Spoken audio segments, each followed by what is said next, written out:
Hi, Assalamualaikum warahmatullahi wabarakatuh. So we are going to continue our lesson with law of tort or tort law. Okay, so basically what is meant by tort law? Okay, tort law is a civil wrong which relates to a wrong committed against an individual. Okay, so law of tort is actually a branch of civil law, private civil law. So it's between an individual and against another individual. So when an individual committed a wrongful action against another individual, then we can claim under law of tort. Okay, so why the existence of law of tort actually? Okay, so law of tort, it actually helps to provide a remedy. Okay, a remedy to a person affected by the wrongful actions by another individual who infringe the right of that affected party. Okay, so basically, let's say when my neighbor, right, for example, my neighbor, they put something inside my property which damage my property, so I can claim under law of tort against my neighbor for destroying my property or for damaging my property. So that is tort law. Okay, so we're going to see one by one, right? So for this topic, we are going to see 4 different torts. Okay, so the first one is trespass to person, second one is nuisance, third one is negligence, and the fourth one is defamation. Alright, so let's see the first tort, okay, which is trespass to person.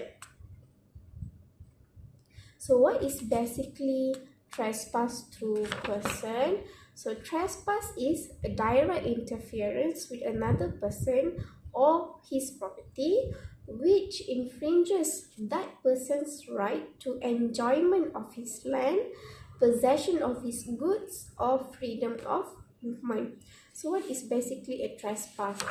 Right? So trespass is when you interfere with someone's right to enjoy against his property or against his own body. So that is trespass.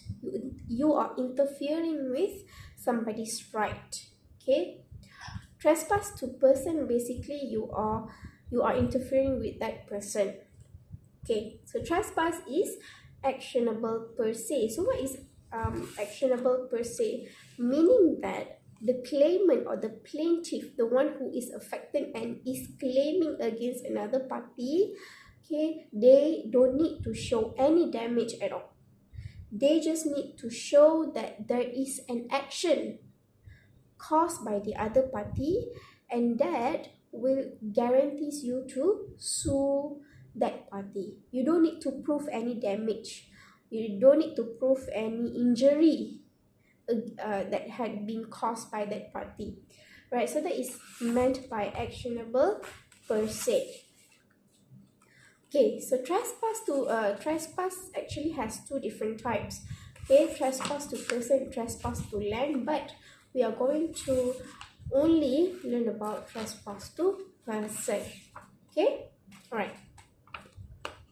So trespass to person, there are 3 types of trespass to person, right, which are assault, battery, and false imprisonment. Okay, so let's see the first one, which is assault. Okay, so assault basically means direct threat. Okay, assault does not means physical contact or where you punch someone. That is not assault actually. Assault is any direct threat which puts someone, okay, in a reasonable fear of any physical contact or violence contact. Okay, so that is assault, where you threatening someone. Okay, you threaten him. Okay, I'm going to punch your face, but you are not actually punching him. You just threaten to punch him. So that is assault. Okay, so usually assault is an intentional act. Okay, although the threats can be reckless or careless, which means you are saying it in your anger, when you are in your anger mode. right? Sometimes you feel so angry that you intentionally threaten someone so that that someone will be afraid of you. Okay, all right. So there are 4 elements of assault which you need to remember. So before we can claim someone is committing an assault against you, okay, you have to prove that these elements existed, or there are these elements have been fulfilled, then only you can claim that that person had been assaulting you. Okay, so the 4 elements are, okay, the first one is intention, the second one is reasonable fear, the third one is ability to carry out the threat, and the fourth one is bodily movement, right? So let's see one by one. Okay, intention, the first element, before you can say that that person has committed assault. Okay, intention means niat in Malay, right? So you must have the intention to do what you say. Okay, so that is intention, right? So let's see a case, Tuberville versus Savage, right? So in this case, right, the plaintiff and the defendant had an argument. Okay, they had an argument. The defendant then he put his hand on his sword, right? His sword, where you use for battle and war. Okay, so he put his hand on his sword, and he said to the plaintiff, "If it were not for assize time, I would not take such language from you."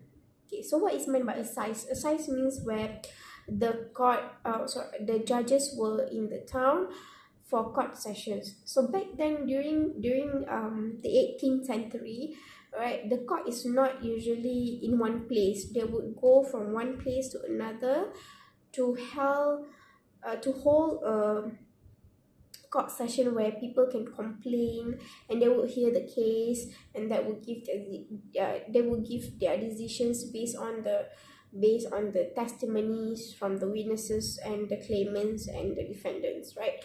Okay, so assize time was when the judges were in town for court sessions. So the defendant said to the plaintiff, "If it were not assize time, I would not take such language from you." So that is actually a threat, some sort of threat. Okay, if it were not because of the court session, I would have punched you, or maybe I would not deal with this kind of language from you. Okay, so what happened was the plaintiff, he sued the defendant, right, for assault. But in this case, the court held that the words uttered by the defendant were not considered as intention or assault, because there's no intention. There's no intention in the words by the defendants. Alright, so in this case, no intention. But to initiate a case against defendant for assault, you must have intention.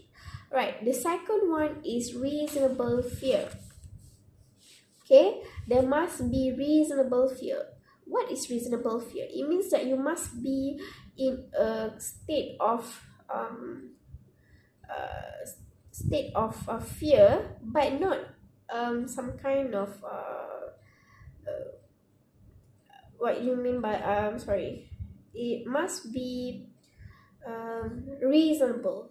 Okay, when someone threatens you, okay, you must be in a state of you are really, really afraid that that person might do something to you. So that is reasonable fear. Okay, for example, okay, let's just look at what is reasonable fear. Okay, the plaintiff must feel reasonable apprehension that a force will be inflicted upon him.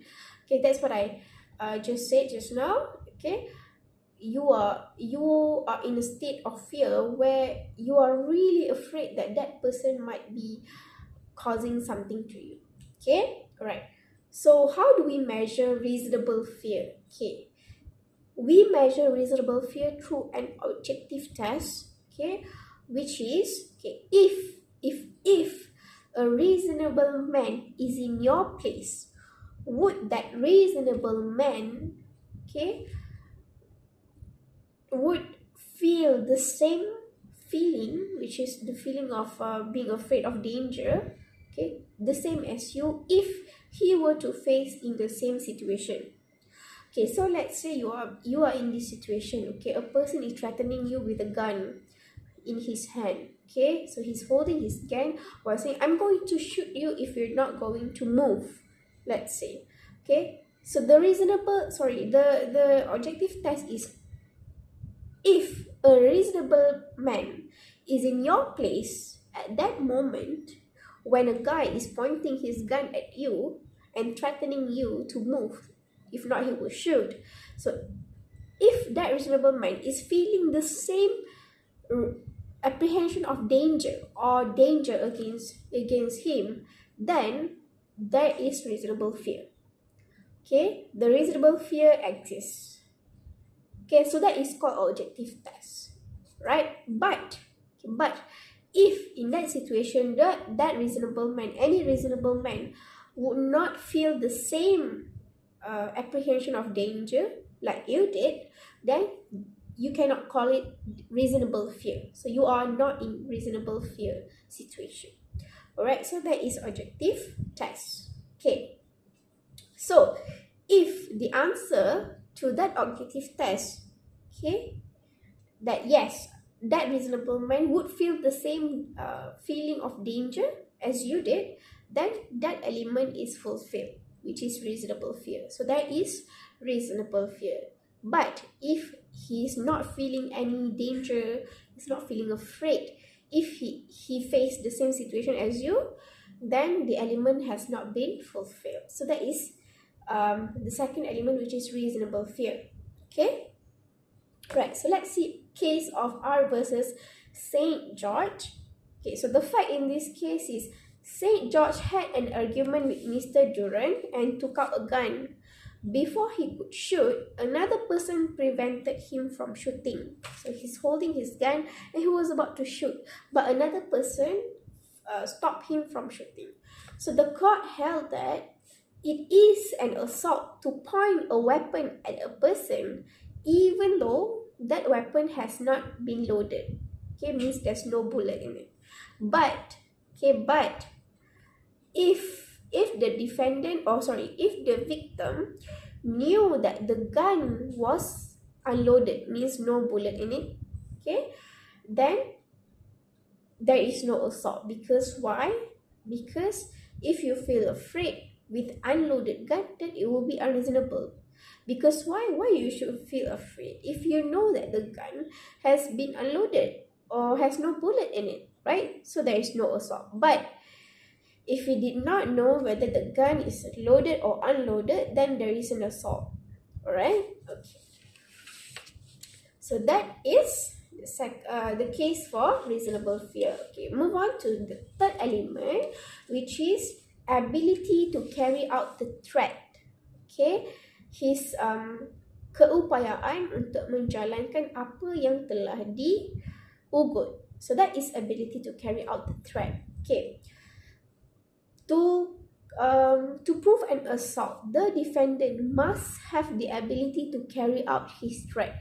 If he does not have that ability, then there is no assault. Okay, which makes his word or his threats only to play a joke on you. Alright, so that is the third element, ability to carry out the threat. Okay, so again, okay, the requirement for this element is through objective test. Okay, if a reasonable man who would be in your position, if he feels the same reasonable fear that there is a threat of immediate force upon himself, then that element has been fulfilled. If a reasonable man, okay, he believes that the defendant can do what he threatens, then the element has been fulfilled. But if the reasonable man does not believe, okay, I don't trust that you can do what you say, right, then the element has not been fulfilled. Okay, meaning that that reasonable man does not believe that he had the ability to carry out his threat, then the element has not been fulfilled. But if any reasonable man, they believe that, okay, if he actually threatens that, okay, then we have to save ourselves because he might actually be able to carry out his threat. Okay, then the element has been fulfilled. Okay, so let's see the case of Stephens versus Myers. Okay, so in this case, okay, the plaintiff Stephens, so he was the chairman at a parish council meeting. Okay, the defendant who sat at the same table, okay, the defendant who sat at the same table some 6 or 7 places away from the plaintiff because vociferous and interrupted the proceeding of the meeting. Okay. By majority, it was resolved that the defendant was expelled. Okay, the defendant said he would rather pull the plaintiff out of the chair than be ejected, and he advanced with a clenched fist at the plaintiff, but was stopped by the church wardens who were sitting next but one to the plaintiff. Okay, so what happened was Myers, or the defendant, was ejected from the meeting. Okay, Myers said he's going to punch the plaintiff. Okay, but luckily at that moment, okay, the people at the meeting, they managed to stop Myers from punching the plaintiff or Stephen. Alright, so in this case, there is an assault. Because why? Because if somebody had not stopped Myers or the defendant, Myers or the defendant would have punched Stephen. Because why? He was already clenching his fist. He was ready to punch Stephen or the plaintiff, but somebody stopped him. If somebody did not stop him, then he would have punched Stephen. So there is an element of assault. He has the ability to carry out what he's threatened. Okay, I will punch you. He was already clenching his fist. He was ready. Right? If somebody had not stopped him, he would have punched Stephen. So in this case, there is assault. Alright? Okay, move on to the last element of assault, which is bodily movement. Bodily movement. Right? There must be bodily movement. Alright? So bodily movement means words or gesture that signify a threat to commit battery in the future are not assaults. Okay, even though assault involves no contact, it is often said that some bodily movement is necessary. Okay, bodily movement means a positive act in the circumstances, indicating that the defendant will carry out his threat, just like the case of Stephen Myers just now, Stephen versus Myers. Right, where he was already clenching his fist, right, there was a bodily movement. Okay, he was ready to punch Stephen. So this is bodily movement, right, where he's clenching his fist and ready to punch somebody. So that is bodily movement. So if there is a positive act signifying that he's carrying out his threat, then the element has been fulfilled. Okay.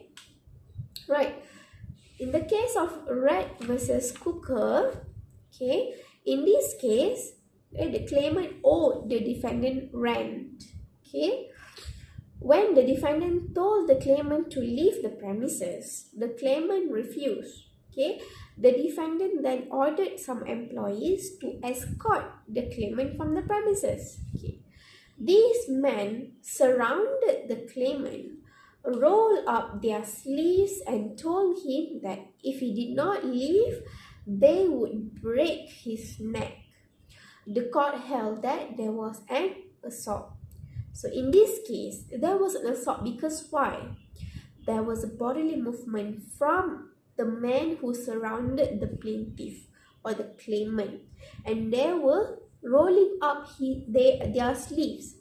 Okay, saying that if you do not get out now, we are going to break your neck, while doing some bodily movement, rolling up the sleeve.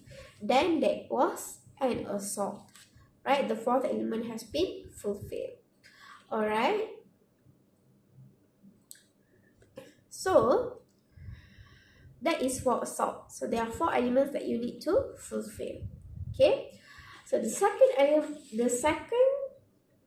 type of trespass to person is battery. Okay. So battery means serang sentuh, which basically means physical contact. Okay, when you make contact to a person, then that is battery. Okay, all right. So let's see. Okay. Battery means any direct act by a person which has the effect of causing contact with another person without their consent. See the keyword there? Without their consent. So when you punch someone without their consent, that is considered as battery. Okay? Right. So battery is committed by intentionally bringing about a harmful or offensive contact with the person of another. Okay? Right, so battery is actionable per se, which means that the claimant or the plaintiff does not need to show there is a damage or injury to himself. Okay? Enough that you can prove to the court there is an unwanted contact or touching, then you can sue the defendant in court. Okay, so compared to assault basically just words or gesture. Okay, just when you are threatening someone by words or gesture, by pointing a gun or clenching your fist. But battery means physical contact, actual contact. Okay, when someone touch you or punch you without your consent, then that is battery. Okay, but okay, even though when I said there is an actual contact, when let's say you are calling your friend and then you tap them on the shoulder, that is not considered as battery. Okay, that is just considered as tapping on the shoulder. It does not brings you any harm. Okay, all right. Okay, there are 4 elements of battery that we must know whether those elements have been fulfilled or not before you can sue someone for battery. Okay, all right. So the first element is intention. The second one is voluntarily done. Okay, the third one is contact. And the fourth one is without the plaintiff's consent. So let's see the first element, which is intention. Okay, same as assault.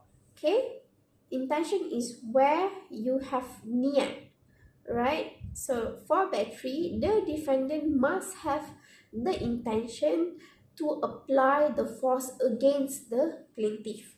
Okay, he must have already in his in his mind that okay, I have this intention to punch that person. So that is intention. All right. Okay, any physical contact with the body of the plaintiff or his clothing, even though only his clothing, is sufficient to constitute force. Okay, all right. So let's see the case of Scott versus Shepherd. Okay, in this case, Scott versus Shepherd, the defendant lighted a squib.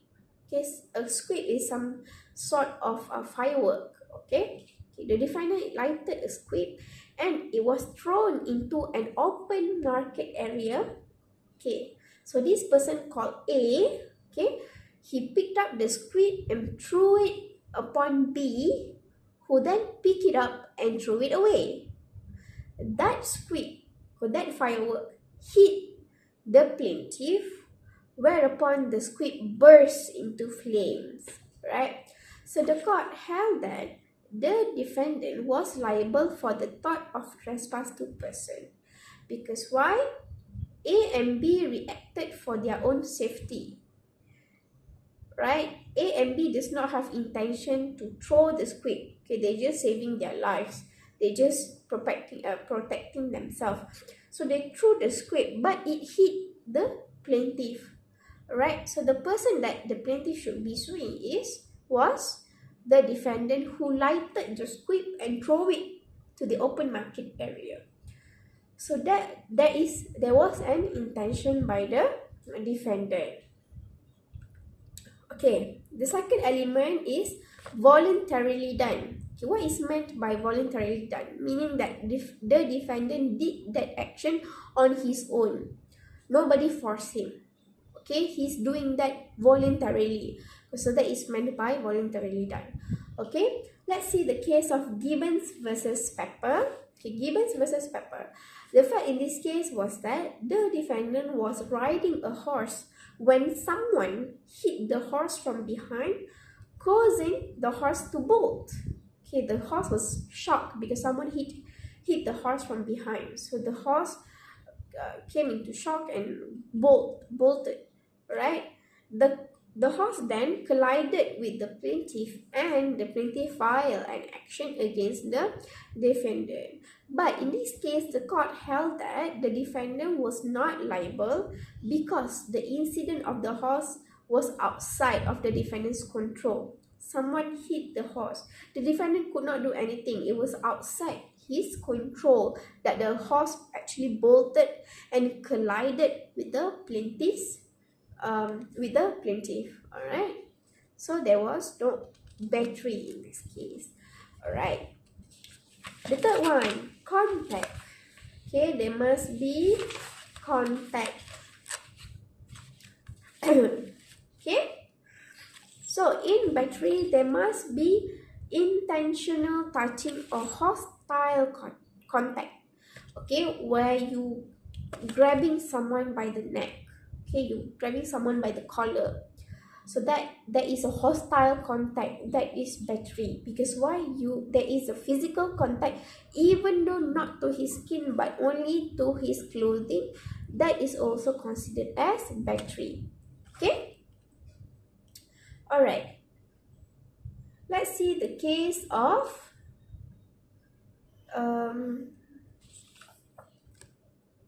hold on, yeah. Okay, let's see the case of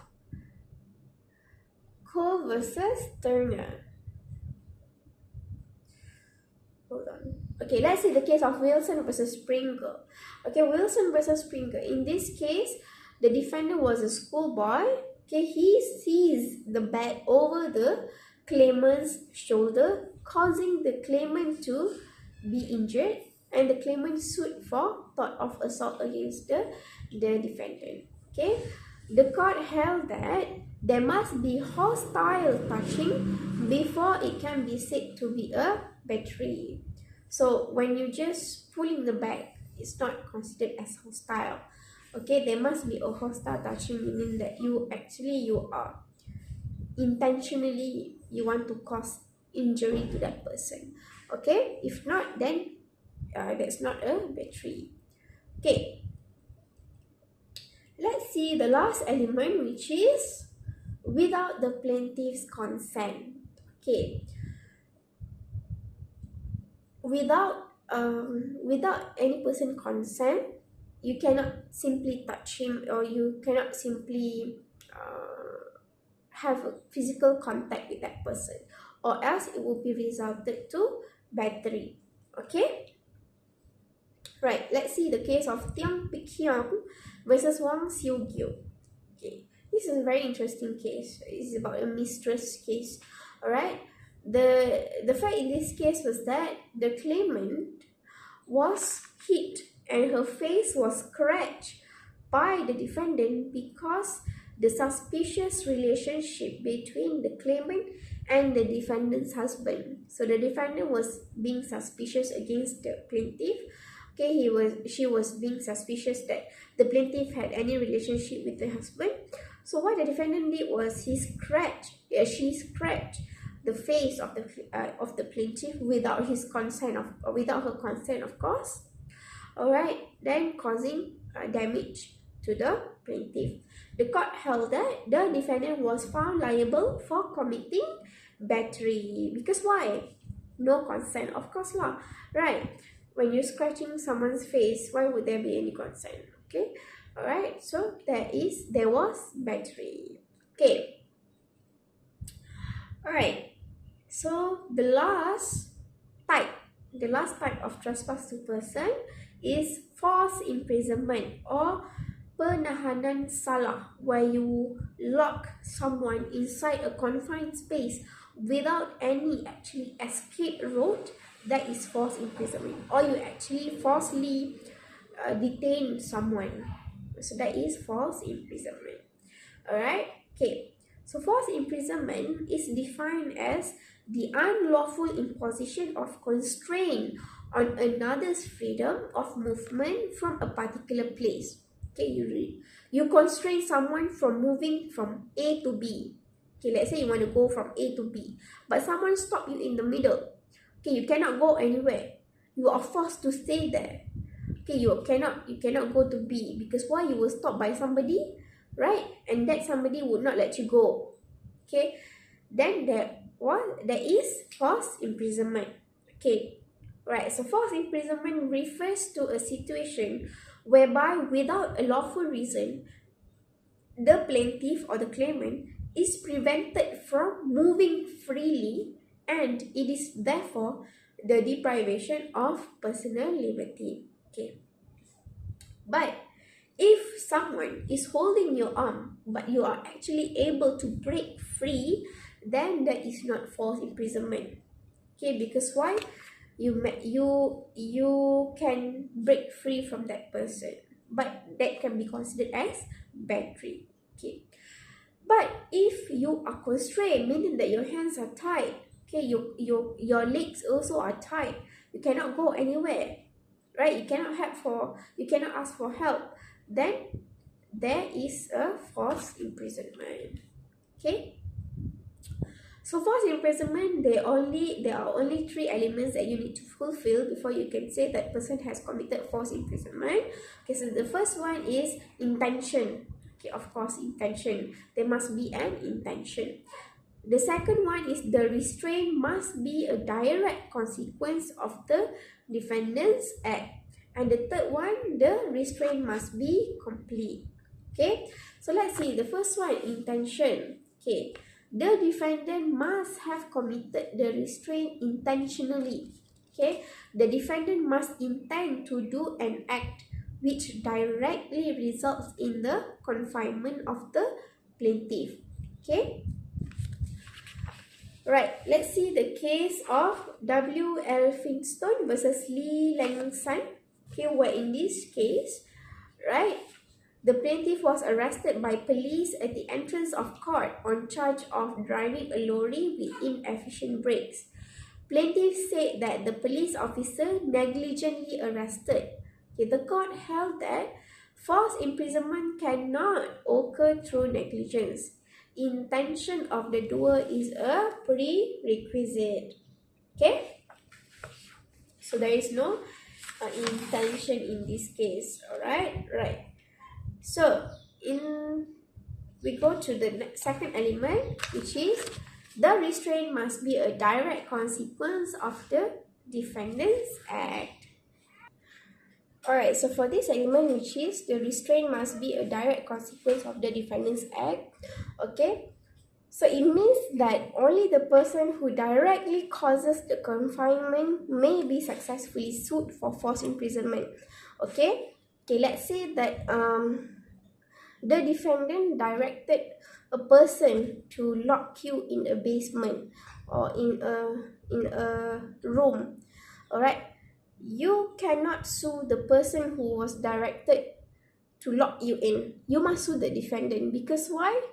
Okay, the restraint was a direct consequence by the defendant's act.